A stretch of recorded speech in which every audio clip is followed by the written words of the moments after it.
Hey everyone, welcome back to Powerful Stoic Habits. Today's topic might just knock your socks off. Imagine this. What if everything you believed about keeping someone's attention in your life is actually working against you?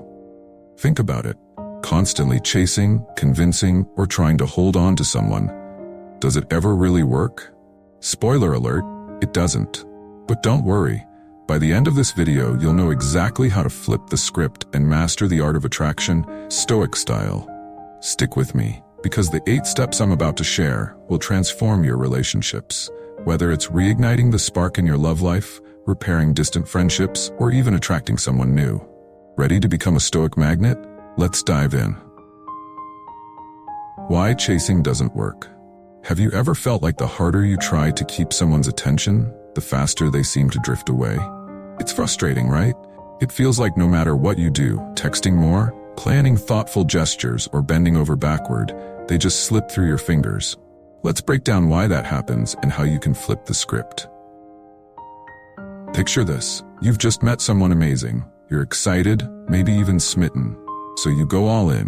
You text them first, try to keep the conversation alive, and find little ways to show them how great you are. For a moment, it feels like it's working. They're responding, they're engaged, but then something shifts. They start pulling away. Their replies get slower, their energy fades, and now you're stuck wondering what went wrong. Or maybe it's in a long-term relationship. Things were great in the beginning, but now you feel like you're the only one keeping the spark alive. You plan dates, initiate conversations, and make compromises, yet somehow they seem more distant than ever. It's exhausting, isn't it? Here's the hard truth. Chasing doesn't work. The more you try to convince someone to stay or reciprocate, the more likely you are to push them away. Why? Because chasing communicates one thing loud and clear. You need them more than they need you. Think about it. When you're running after someone, you're essentially saying, "I'm not complete without you." And that energy, it's a turnoff. People are naturally drawn to confidence, independence, and self-assurance. When you stop chasing and start embodying these qualities, something incredible happens. They come to you. That's the power of being a Stoic magnet. Alright, so how do you stop chasing and start attracting? Let's break it down into actionable steps.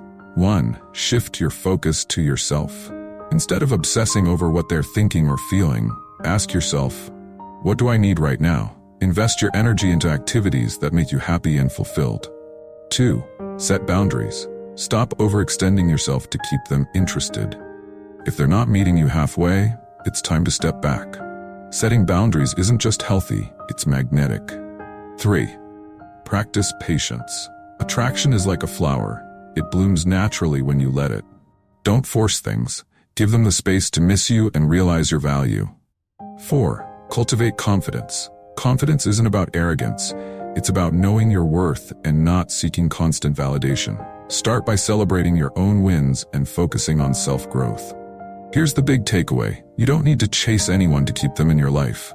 When you exude calm confidence and focus on your own happiness, the right people will choose to be around you. Remember, being a Stoic magnet isn't about playing games. It's about becoming someone who attracts effortlessly by being strong, steady, and self-assured.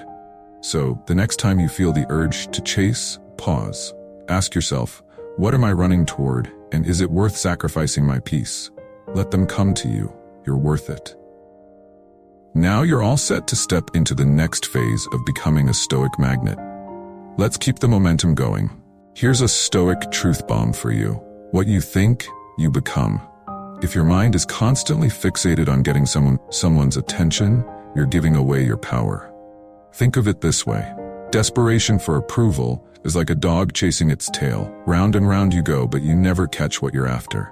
As the great Epictetus once said, freedom is the only worthy goal in life. It's achieved by disregarding what lies beyond our control. And guess what? Other people's actions and feelings are beyond your control. When you master your mind, you master your relationships. Quick pause. Let's declare this together. I am a Stoic magnet. Say it with me and type it in the comments below. Let's make this real. You're no longer chasing, you're attracting. Ready? Let's jump into step 1. Step 1, let go of fear. Fear, it's sneaky, isn't it? One moment you're feeling confident, and the next, your mind is racing. What if they reject me? What if I'm not good enough? What if they leave? Sound familiar? Fear isn't just a feeling, it's a thief, robbing you of your confidence and peace of mind. But what if I told you the moment you let go of fear, you unlock a whole new level of magnetic confidence? Let's talk about how to make that happen. Imagine this. You're about to text someone you like. Your heart races. You draft and redraft the message, obsessing over every word.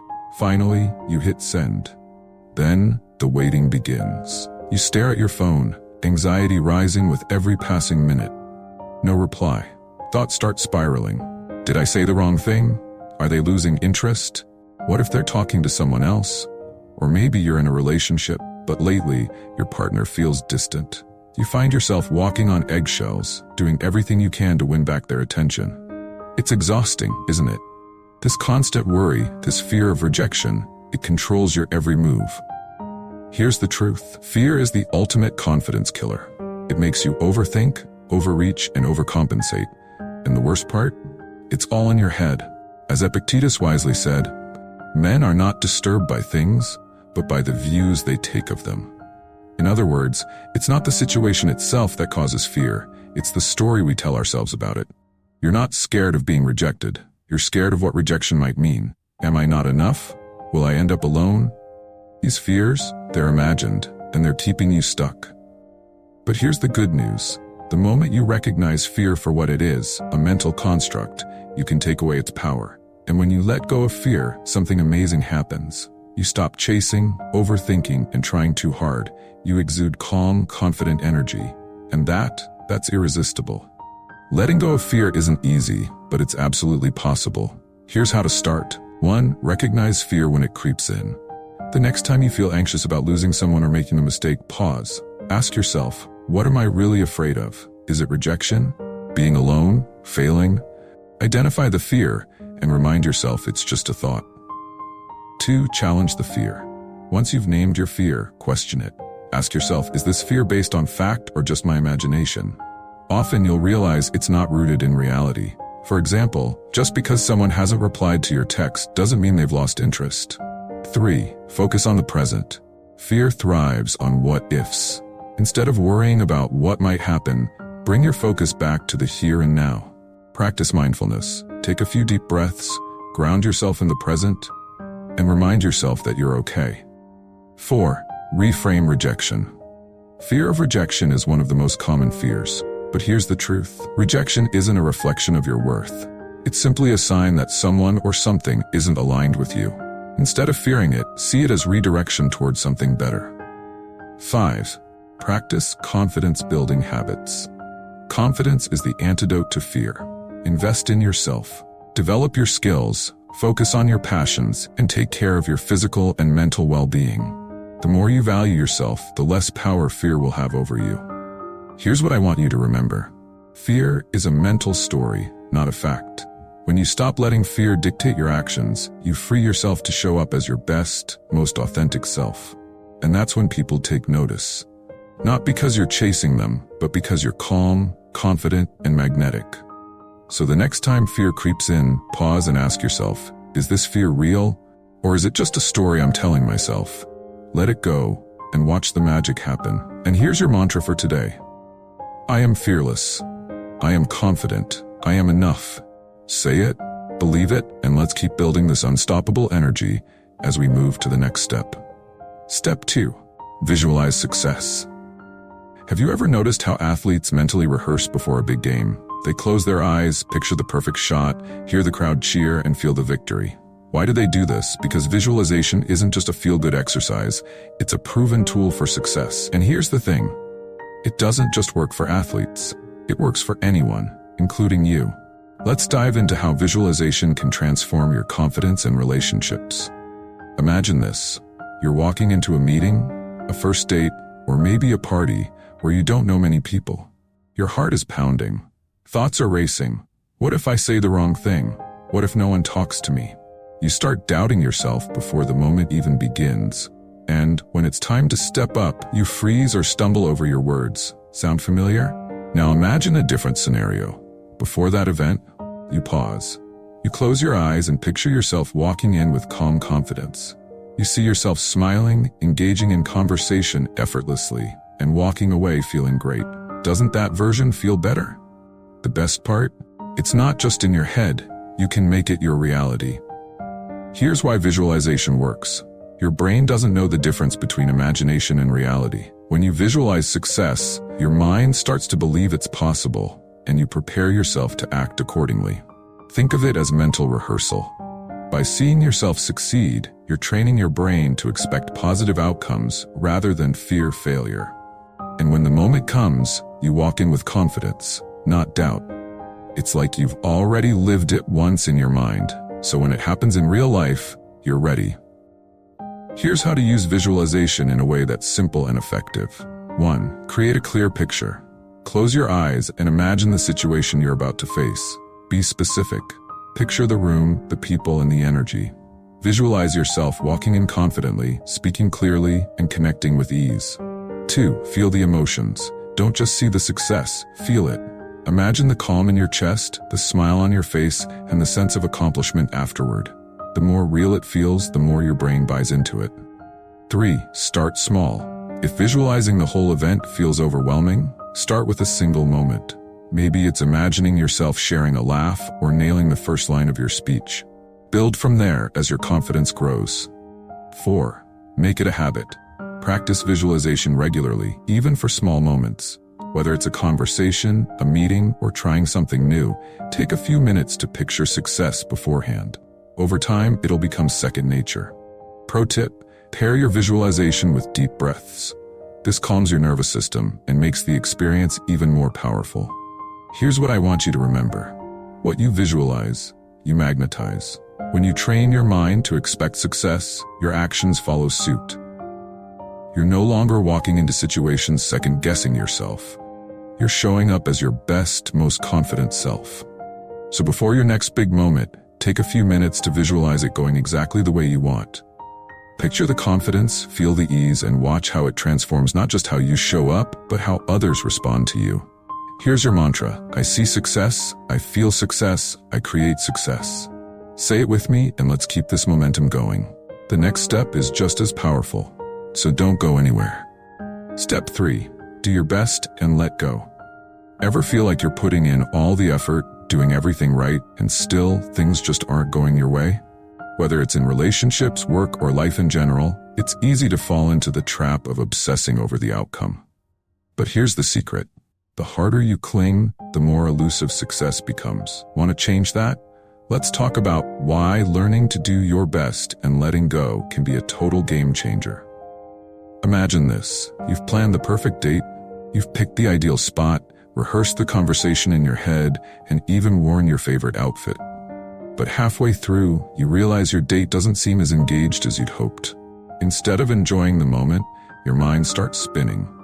What did I do wrong? Should I try harder? Or maybe you're at work, putting your heart and soul into a project. You've stayed up late, double-checked every detail, and submitted your best work. But now, you're obsessively refreshing your inbox, anxiously waiting for feedback. It's exhausting, isn't it? Constantly overthinking and worrying about things you can't control drains your energy and steals your peace. Here's the truth. Obsessing over the outcome doesn't help.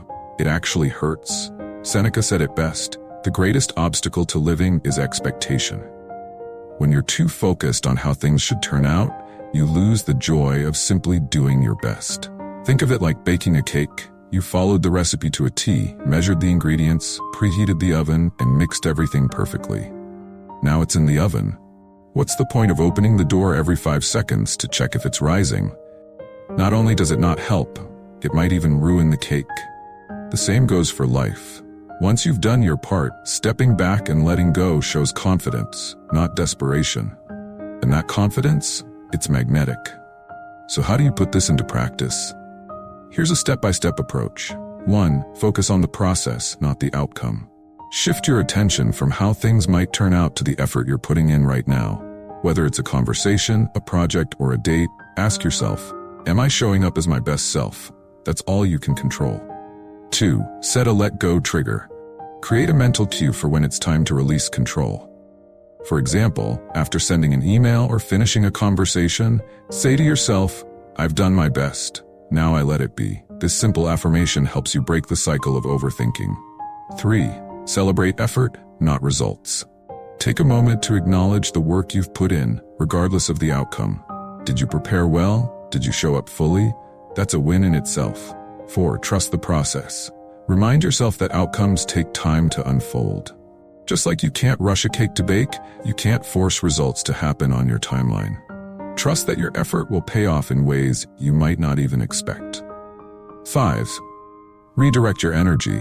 Instead of fixating on what's out of your hands, channel your energy into something productive or enjoyable. Go for a walk, start a new project, or spend time with loved ones. Letting go isn't giving up. It's making space for life to flow naturally. Here's the big takeaway. Letting go doesn't mean you care less. It means you trust more. When you've done your best, release the need to control everything else. Not only will this bring you peace of mind, but it also signals quiet confidence. And that confidence? It's magnetic. It draws people and opportunities to you effortlessly. So the next time you catch yourself obsessing over an outcome, pause.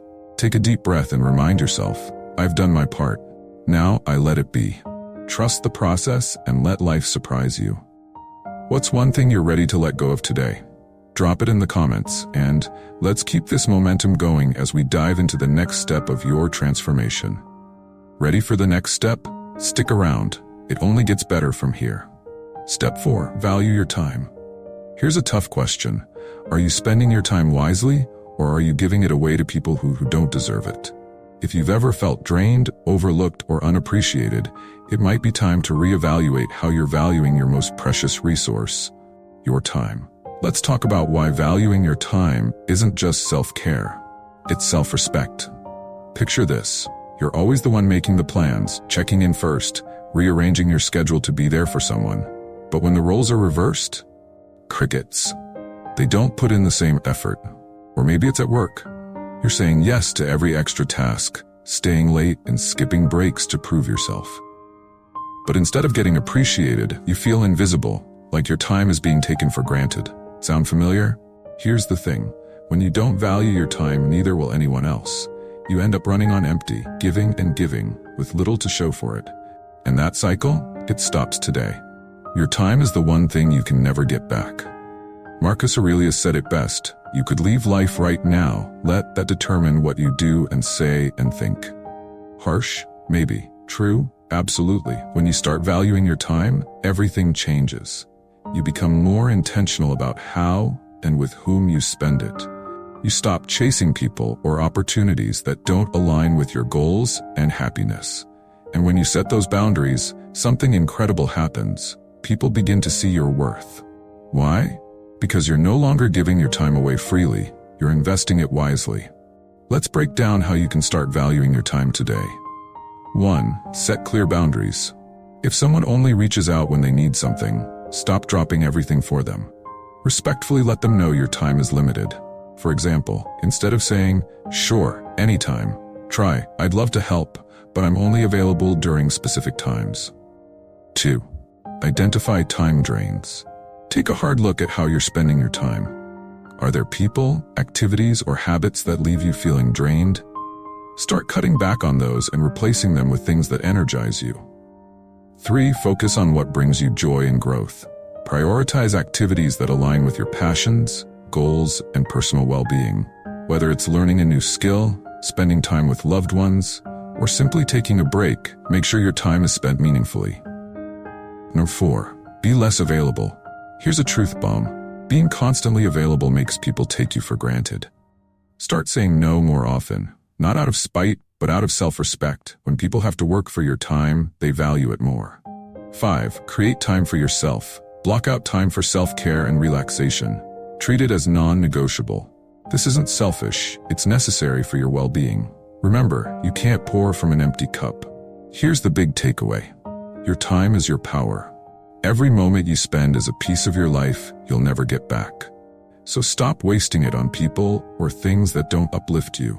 When you start valuing your time, you're sending a powerful message. I know my worth. And the irony? When you stop giving your time away so easily, the right people will start working harder to earn it. So what's one thing you can do today to reclaim your time? Let me know in the comments, and let's keep building on this momentum. The next step is all about detachment, and trust me, you don't want to miss it. Step 5. Embrace detachment. Here's a question. What would your life look like if you stopped letting other people's actions control your emotions? Think about it. No more stress, no more sleepless nights, no more constant overthinking. Sounds amazing, right? That's the power of detachment. And today, I'm going to show you how embracing it can transform not just your relationships, but your entire outlook on life. Picture this. You're waiting for a text back from someone important to you. Minutes turn into hours, and with every passing moment, you're replaying your last conversation, wondering if you said the wrong thing. Or maybe you've planned something special for your partner or friend, and instead of enjoying the process, you're consumed with whether they'll love it, hate it, or even care. Sound familiar? That constant emotional roller coaster is exhausting. It's like your happiness is on a string, being tugged this way and that by circumstances completely out of your control. And let's be real, it's no way to live. Here's the truth. Detachment isn't about not caring. It's about not clinging. When you rely on someone else's actions, words, or approval to determine your happiness, you give away your power. Epictetus said it best. Make the best use of what is in your power and take the rest as it happens. What's in your power? Your thoughts, your actions, and your mindset. What's out of your power? Everything else. Detachment is about recognizing that distinction and freeing yourself from the constant need for control or validation. Let's get practical. How can you start embracing detachment in your daily life? Here are some simple, actionable steps. 1. Identify what you can control. Before you react to a situation, pause and ask yourself, is this within my control? If it is, take action. If it isn't, remind yourself that worrying won't change the outcome. 2. Practice self-validation. Stop waiting for others to tell you you're enough. Write down your accomplishments, strengths, and what you love about yourself. Build your sense of self-worth from within, not from external approval. 3. Set emotional boundaries. This means recognizing when you're overly invested in someone else's reactions or decisions. For example, if a friend cancels plans, instead of taking it personally, think, that's their choice. It doesn't define my value. 4. Adopt a let-it-be mindset. When things don't go your way, instead of spiraling, remind yourself of this mantra. I did my best, and now I let it be. This shift in mindset allows you to release unnecessary stress and focus on what truly matters. 5. Focus on your growth. Pour your energy into things that bring you joy, challenge you, and help you grow. Whether it's a new hobby, fitness goal, or passion project, detachment becomes easier when you're grounded in your own purpose. Here's the big takeaway. Detachment is freedom. When you let go of relying on others for your happiness, you take back control of your emotions and your life. And here's the irony. That calm, independent energy you exude, it's magnetic. People are drawn to those who aren't constantly seeking approval or validation. So the next time you catch yourself stressing over something beyond your control, pause. Take a deep breath and ask yourself, what's in my power right now? Then focus on that and let the rest unfold naturally. Remember, you don't need to cling to anyone or anything to feel whole. You're already enough, just as you are. Drop a comment below and let me know. What's one thing you're ready to detach from today? And stick around, because the next step is all about gratitude, and it's a game changer you won't want to miss. Step 6. Let it sink in. Becoming a stoic magnet isn't an overnight transformation. It's a journey. You'll have setbacks, and that's okay. The key is to keep coming back to these principles. Over time, they'll become second nature. Remember, the right people will be drawn to your confidence, calm, and strength, and you don't have to chase them. They'll come to you. So, my stoic magnets, which step resonated most with you? Drop it in the comments. I'd love to hear your thoughts. And if you found value in this video, hit that like button, subscribe to the channel, and share this with someone who needs it. Remember, you don't chase, you attract. The right people will see your strength and gravitate towards you. Keep shining, and I'll see you in the next video.